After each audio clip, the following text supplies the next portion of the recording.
नमस्ते एवरीवन, आप सभी का मेरे यूट्यूब चैनल पर स्वागत है। बीएससी सेकेंड ईयर की इनऑर्गेनिक केमिस्ट्री में हम जो है पिछली क्लास में स्टीरियो आइसोमेरिज्म की चर्चा कर रहे थे। स्टीरियो आइसोमेरिज्म अर्थात त्रिविम समावयवता की हम बात कर रहे थे। त्रिविम समावयवता को हमने पुनः दो भागों में विभाजित किया था, वो है आपकी ज्यामितीय समावयवता और प्रकाशिक समावयवता।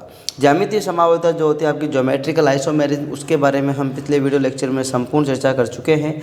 उसके बाद जो आपके दूसरे प्रकार की जो समावयवता है प्रकाशिक समावयवता, तो प्रकाशिक समावयवता की जो है आज हम विस्तृत चर्चा करने वाले हैं, तो आप वीडियो के अंत तक साथ में बने रहिए। अब देखिए प्रकाशिक समावयवता क्या होती है, इसे हम ऑप्टिकल आइसोमेरिज्म भी कहते हैं। क्या कहते हैं? Optical isomerism. तो देखिए वे संकुल यौगिक जो समतल ध्रुवित प्रकाश के तल को बाईं ओर या दाईं ओर घुमा देते हैं उन्हें प्रकाशिक सक्रिय यौगिक कहते हैं तथा इनके इस गुण को प्रकाशिक सक्रियता कहते हैं। या हम यूँ कहते हैं कि वे पदार्थ जो समतल ध्रुवित प्रकाश के तल को दाईं अथवा बाईं ओर घुमा देते हैं उन्हें हम जो है प्रकाशिक सक्रिय या ऑप्टिकल एक्टिव कंपाउंड कहते हैं तथा इनके इस गुण को प्रकाशिकी सक्रियता कहते हैं। तो ऑप्टिकल एक्टिव होना बेहद ज़रूरी है प्रकाशिक समावयवता दर्शाने के लिए यौगिकों का। देखिए प्रकाशिकी सक्रिय यौगिकों के द्वारा ही प्रकाशिक या ध्रुवण समावयवता प्रदर्शित की जाती है। तो यह महत्वपूर्ण कंडीशन है कि अगर आपकी प्रकाशिकी सक्रियता शो करें कोई यौगिक तो उसका प्रकाशिक सक्रिय होना बेहद ही ज़रूरी है। ध्रुवण समावयवता एक दूसरे के दर्पण प्रतिबिंब होते हैं।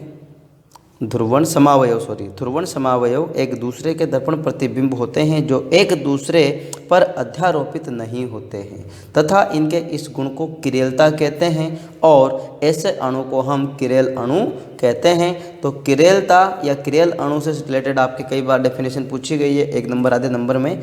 What is कायरेल?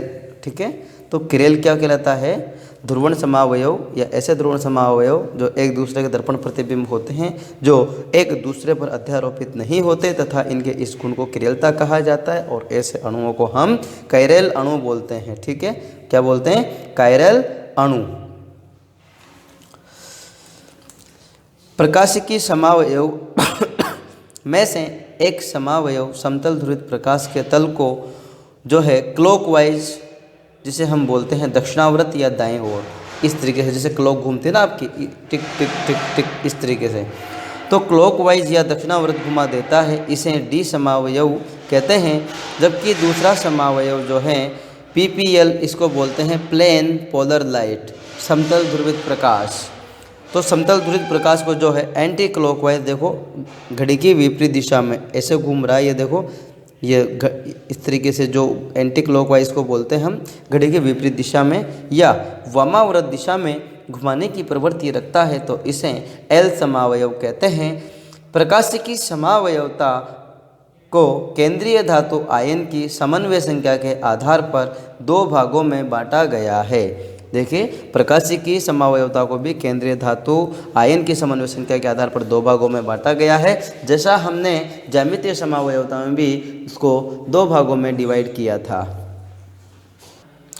तो आपका पहला है समन्वय संख्या 6 अर्थात अष्टफल की संरचना रखने वाले संकुल यौगिकों में प्रकाशिकी समावयवता।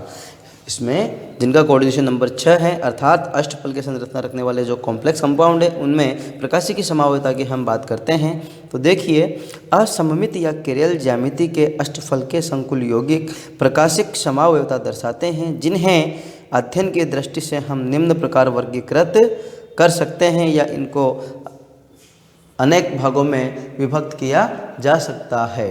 ठीक है, तो जैसे हम बात करते हैं उदाहरण ले लेते हैं हम। पहला एग्जाम्पल है आपका यहाँ पर MAA3। यहाँ पर देखो AA3 मतलब बाइडेंटेड लिगेंड है और 3 लिगेंड है और यहाँ मेटल आयन आपका है।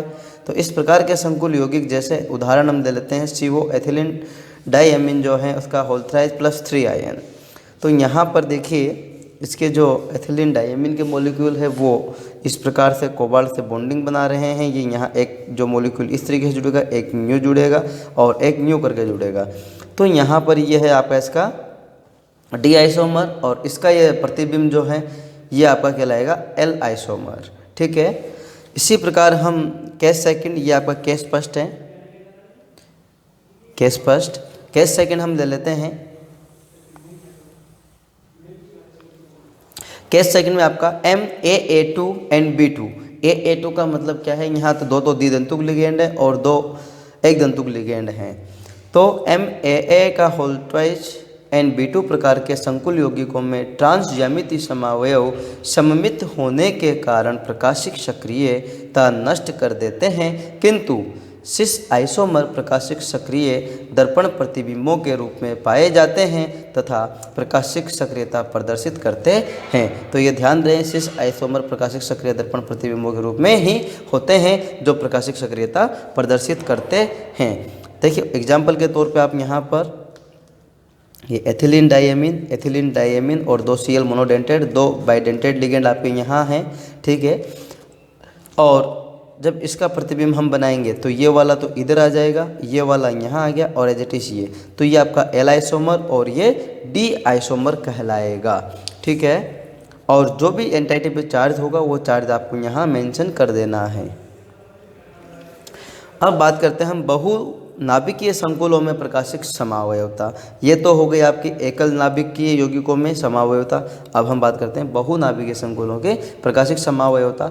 असममित ज्यामिति के द्विनाभिकीय संकुल प्रकाशिक सक्रिय दर्पण प्रतिबिंबों के रूप में पाए जाते हैं। जैसे यहाँ देखिए आप, यहाँ पर 2 आपके केंद्रीय धातु परमाणु हैं और ये दोनों ब्रिज टाइप के जो लिगेंड हैं, ब्रिज लिगेंड के द्वारा ये जुड़े हुए हैं आपस में, और 2 एथिलीन डाइएमीन के मॉलिक्यूल यहाँ देखो इस तरीके से जुड़े हुए हैं। ये वाला जो है सीधा यहाँ जुड़ा हुआ है, ये वाला यहाँ जुड़ा हुआ है। प्रत्येक केंद्रीय धातु आयन की जो कोऑर्डिनेशन नंबर हैं वो 6 हैं। तो ये है आपका D आइसोमर और इसका जो प्रतिबिंब होगा वो इसका L आइसोमर होगा। तो देखिए आप सेम एज इट इज को, जैसे ये यहाँ है तो ये यहाँ आएगा। जैसे आप कांच में देखते हो ना, तो ठीक कांच का इसका जो भी दिख रहा है इसका उल्टा कर दो, ये यहाँ का यहाँ आ जाएगा, यहाँ का यहाँ आ जाएगा। तो ये आपका L आइसोमर है और ये D आइसोमर है, ठीक है। अब हम बात करते हैं समन्वय संख्या 6 के बाद में समन्वय संख्या 4 वाले संकुल यौगिकों में प्रकाशिक सक्रियता या प्रकाशिक समावयवता। तो देखिए समन्वय संख्या 4 वाले संकुलों में जो प्रकाशिक समावयवता है वो है, समन्वय संख्या 4 के लिए केंद्रीय धातु आयन sp3 संकृत अवस्था में चतुष्फल के संकुलों, जबकि DsP2 संकृत अवस्था में वर्ग समतलीय संकुलों का निर्माण करती है। ये हम जानते हैं कि जो है sp3 अगर संकरण होगा तो चतुष्फल की ज्यामिति बनेगी और DsP2 होगा तो आपकी वर्ग समतलीय ज्यामिति बनेगी। अब हम बात करते हैं कि चतुष्फल की ज्यामिति में जो है प्रत्येक 2 एटम जो भी हैं उसके लिगेंड, उनके स्थिति जो है आप कहीं से कहीं भी कर दो लेकिन एक दूसरे के सापेक्ष वो एज इट इज रहेंगे। देखो कैसे। अतः समन्वय संख्या 4 के लिए प्रकाशिक समावयवता के अध्ययन के लिए हम इसे पुनः 2 भागों में डिवाइड करते हैं। चतुष्फल के यौगिकों में प्रकाशिक समावयवता, हम पहले चतुष्फल के यौगिकों में देख लेते हैं। चतुष्फल के संकुलों की ज्यामिति में चारों स्थितियां एक दूसरे के सापेक्ष पूर्णतः समान होती है, अतः चतुष्फल के संकुलों में ज्यामिति समावयवता संभव नहीं है। मैं यही कहना चाह रहा था कि जो आपके टेट्राहेड्रल कॉम्प्लेक्सेस होते हैं उनमें प्रकाशिक समावयवता नहीं होती, क्योंकि इनमें जो चारों स्थितियाँ होती हैं वो पूर्णतः एक दूसरे के सापेक्ष समान होती है।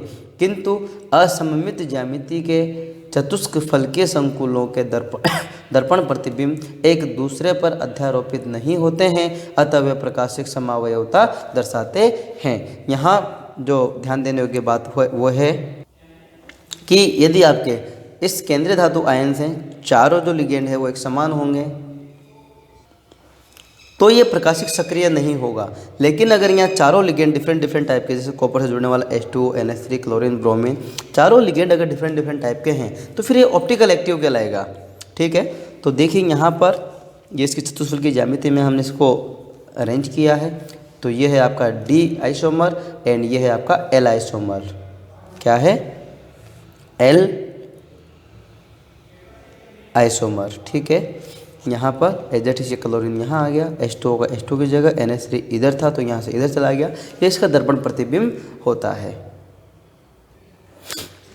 इसी प्रकार हम असममित ज्यामिति के द्विदंतुक लिगेंडों युक्त चतुष्फल के संकुल भी प्रकाशिक समावयवता प्रदर्शित करते हैं, ठीक है। तो ठीक इसी प्रकार जो भी आपके असममित ज्यामिति के द्विदंतुक लिगेंडों युक्त चतुष्फल के संकुल भी जो होते हैं वो प्रकाशिक समावयवता प्रदर्शित करते हैं। उदाहरण के तौर पे हम ले लेते हैं बिस बेंजोइल एसीटोनेटो बेरिलियम सेकेंड, ठीक है।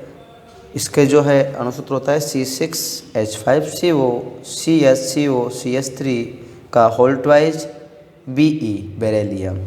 जब हम इसको संरचना सूत्र के रूप में लिखते हैं तो बेरिलियम, इससे जो ये इस तरह के बॉन्ड दिख रहे हैं आपको, ये लीफ के जैसे, ये प्लेन से आपकी ओर है। कहाँ? प्लेन से आपकी ओर, और जो ये हैं ये दूसरी साइड है। तो ये चतुष्फलकीय ज्यामिति में अरेंजमेंट इसका है। तो देखिए यहाँ पर इसकी संरचना कुछ इस प्रकार से होती है, 2 कोऑर्डिनेट बॉन्ड ये बनते हैं और ये अलग से ये इस साइड बनते हैं, और C6H5 एंड C6H5 जो 2 मॉलिक्यूल है आपके यहाँ वो इस प्रकार से बनते हैं, ठीक है। तो बेरिलियम सेंट्रल आयन है यहाँ, और इसका जब दर्पण प्रतिबिंब बनाएंगे अपन तो कुछ इस प्रकार का इसका दर्पण प्रतिबिंब आपका बन के आएगा। तो ये एक दूसरे पर अध्यारोपित नहीं। तो देखो हम इसको एज इट इज उठा के अगर इस पर रखते हैं तो क्या इस पर अध्यारोपित होता है? नहीं होगा, क्योंकि इसमें यहाँ CS3 यहाँ C6H5 है। अगर इसको यूँ पलटी करेंगे तो होगा, लेकिन एज इट इज उठा के हम इसको अध्यारोपित नहीं कर सकते। यहाँ पर ये दोनों बॉन्ड आपके प्लेन की ओर है, लेकिन यहाँ दोनों प्लेन से बाहर है, उधर की साइड में, ठीक है। तो ये भी आपका जो है प्रकाशिक समावयवता प्रदर्शित करता है। आगे हम बात करते हैं वर्ग समतलीय संकुलों में प्रकाशिक समावयवता। तो वर्ग समतलीय संकुलों में प्रकाशिक समावयवता जो है, वर्ग समतलीय संकुलों की द्विविमीय तथा समतलीय ज्यामिति के कारण इनमें सममितता आ जाती है, जिस कारण यह प्रकाशिक समावयवता प्रदर्शित नहीं करते हैं। तो ये बात हो गई बेटा आपके जो है ऑप्टिकल आइसोमेरिज्म की। ये सारे इसके उदाहरण हैं, तो इसे आप अच्छे से तैयार कर लें, सारे नोट्स बना लें, अपनी नोटबुक में इसको अच्छे से फेयर कर लें। और इसके बाद जो आपका अगला टॉपिक आएगा वो है संयोजकता बंध सिद्धांत, जिसे हम बोलते हैं वैलेंस बॉन्ड थ्योरी या VBT। उसकी चर्चा हम जो है अगले वीडियो लेक्चर में करेंगे। तब तक के लिए आप सभी का धन्यवाद, शुक्रिया।